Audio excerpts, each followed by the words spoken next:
السلام عليكم. لا تنسوا الاعجاب بالفيديو والاشتراك في القناة تشجيعا لنا لنستمر بنشر المزيد إن شاء الله.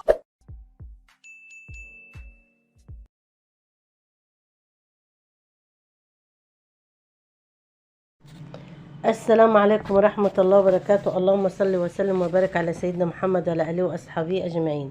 ازيكم يا حبايبي، عاملين ايه؟ احنا النهاردة هنتكلم عن رؤية الخشب في المنام. بص يا حبايبي، صلوا بينا على النبي. رؤية الخشب في المنام يا جماعة لها دلائل كتير وحسب رؤيتها في المنام.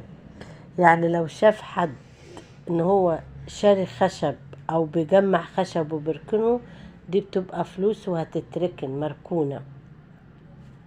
طيب لو حد شاف نفسه ان هو جايب سرير في المنام خشب، دي بتبقى سرير جاية من كلمة سرور واستقرار امر، دخلت سرور عليه. طب لو شاف ان هو جايب بيصنع من الخشب دولاب، يعني جاي بيعمل دولاب بالخشب ده وبيصنع الدولاب ده، الدولاب ده دلل على الخزانة، دلل على فيه فلوس جاياله او فيه رزق عنده او ميراث او حاجة جاياله. طيب لو شفت نفسك ان انت يعني مثلا جايب نجار ولا واقف عند نجار بيصنع الخشب، اعرف ان انت في النجار ده حد بتاخد منه النصيحة، حد بيديك نصيحة، حد بيديك مشورة، بتعيد افكارك من تاني، لان النجار ده بيصنع، يعني بينبهك لشيء، صنع الحاجة، يعني بتبص دل على الذكاء، دل على التنبيه. النجار بيلمحك لحاجة. طب امتى رؤية الخشب بتكون مش محمودة؟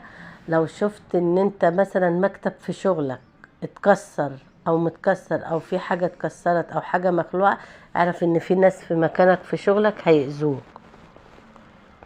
بالنسبة للست المتزوجة، لو شافت ان الملة بتاعت السرير بتاعتهم مكسورة، تعرف ان في مشاكل هتخش بينها وبين جوزها، او حد هيعمل حاجة مشاكل بينها وبين زوجها هتؤدي للانفصال.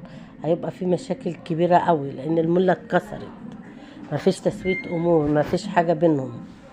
طيب ايه البنت العزباء؟ ايه الرؤية حلوة تدل على الزواج للبنت العزباء او الولد الاعزب؟ لو هو شايف واقف ان هو رايح شاري اوضة نوم كاملة، رايح مكان معرض موبيليا في المنام، تعرف ان ده خطوبة او زواج ليها قريب، ان هي بتشتري الموبيليا بتاعتها او واقفة في محل موبيليا، او ان هي شايفة انتريه او سفرة، او ده دلال على خطوبة او زواج قريب للبنت العزباء او الولد الاعزب.